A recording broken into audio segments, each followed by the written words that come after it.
तो कैसे हैं आप सब। स्वागत है आपका अपने चैनल अध्ययन विद आदर्श में। आ जाइए, एक बहुत ही इंटरेस्टिंग का टॉपिक डिस्कस करके बताएंगे किसी भी एलिमेंट्स का कैसे हम इलेक्ट्रॉनिक कॉन्फ़िगरेशन कर सकते हैं। वो भी हम कौन सा लिए हैं, एक्सेप्शनल वाला। देखिएगा क्या लिखे हैं, एक्सेप्शनल इलेक्ट्रॉनिक कॉन्फ़िगरेशन।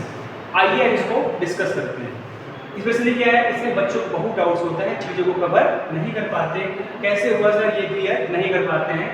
और ये एग्जाम के पॉइंट ऑफ व्यू से भी बहुत इंपॉर्टेंट होता है। अधिकतर इस टाइप के क्वेश्चन एग्जाम में पूछे भी जाते हैं। देखिएगा क्रोमियम है, इसका होता है एटॉमिक नंबर 24 होता है। करते हैं इसका electronic configuration 1s2 2s2 2p6 3s2 3p6 4s1 3d5। अब आपके माइंड में ये आ रहा होगा कि सर यहाँ पे तो 4s2 होना चाहिए, बट यहाँ पे क्या हुआ 4s1 हुआ। तो यही इसी तो एक्सेप्शन ही हुआ है, मतलब 4s2 होना चाहिए था, लेकिन वह होता क्या है वास्तव में 4s1 होता है। ठीक है ना। और जो इलेक्ट्रॉन बचता है कहाँ जाता है 3d5। नेक्स्ट आते हैं कॉपर अगर दिखाते हैं, इसका क्या होता है 1s2 2s2 2p6 3s2 and 3p6 4s1 3p10। अब आपके माइंड में ये आया होगा कि सर यहाँ भी क्या होना चाहिए था 4s2 होना चाहिए था, बट ऐसा नहीं होता है क्योंकि ये क्या होता है एक्सेप्शन को फॉलो करता है। इसलिए क्या होता है 4s1 होता है और एक कितना बचता है कहाँ चला जाता है डी वाले में, मतलब हो जाता है 3d10। फिर देखिएगा निकल कर देखिएगा इसका एटॉमिक नंबर होता है मींस 28 हो जाएगा। कर दीजिएगा आप 1s2 2s2 2p6 3s2 3p6 4s2 3d8। ये तो बात क्लियर है, इसमें कोई दिक्कत नहीं है।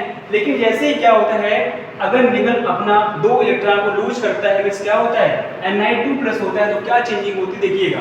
ये हो जाता है 1s2 2s2 2p6 3s2 3p6, यहाँ हो जाता है 4s0।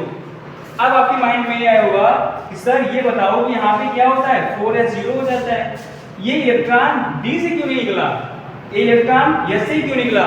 क्योंकि आपको पता होना चाहिए हमेशा के लिए होता है अगर नंबर ऑफ द इलेक्ट्रॉन का सबसे पहले आएगा भी तो यस में ही आएगा, अगर लूज भी करेगा तो यस से ही करेगा। ये आपको ध्यान देना होगा, बहुत इंपॉर्टेंट का बता रहा हूं मैं।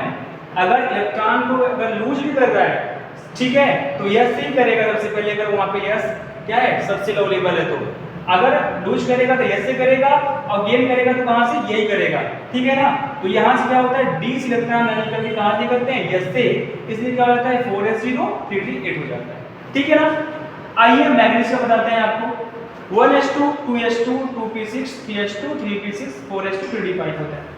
अब आप क्लियर है, ये तो बात सही है कि भाई ये तो होता है, लेकिन जैसे ही क्या होता है मैग्नीज में 4+ इलेक्ट्रॉन लूज कर देता है, अपना क्या होता है फिर उसका इलेक्ट्रॉनिक कॉन्फ़िगरेशन समझिएगा 1s2 2s2 2p6 3s2 3p6 4s0 3d3। अब देखना भाई यहाँ पे निकला है 4 इलेक्ट्रॉन, तो आपको पता है यस के पास कितनी होती है ऑक्युपाई करने की क्षमता 2 ही होती है। तो पहले 2 इलेक्ट्रॉन यहाँ से देखो रिमूव हुआ है तभी 0 हुआ है, जो बचा 2 इलेक्ट्रॉन कहाँ से गया फिर डी वाले से गया, मतलब क्या हो गया 3d3। इसीलिए आपको ध्यान देना है अगर इलेक्ट्रॉन अगर रिमूव होगा तो यस से होगा, अगर आएगा भी वहां पे यस में ही पहले आएगा तो कंसीडर करना, ऐसा गलती आपको पता भी नहीं करना। जो मैं बता रहा हूँ क्या है एक्सेप्शनल इलेक्ट्रॉनिक कॉन्फ़िगरेशन है ये। ठीक है ना। आपको इसको ध्यान देना है, आपके एग्जाम के पॉइंट ऑफ व्यू से बहुत ही इंपॉर्टेंट है। इस टाइप के अगर इंटरेस्टिंग वीडियो देखना है तो आप सब्सक्राइब करिए चैनल अध्ययन विद आदर्श और लाइक करिए। Thank you.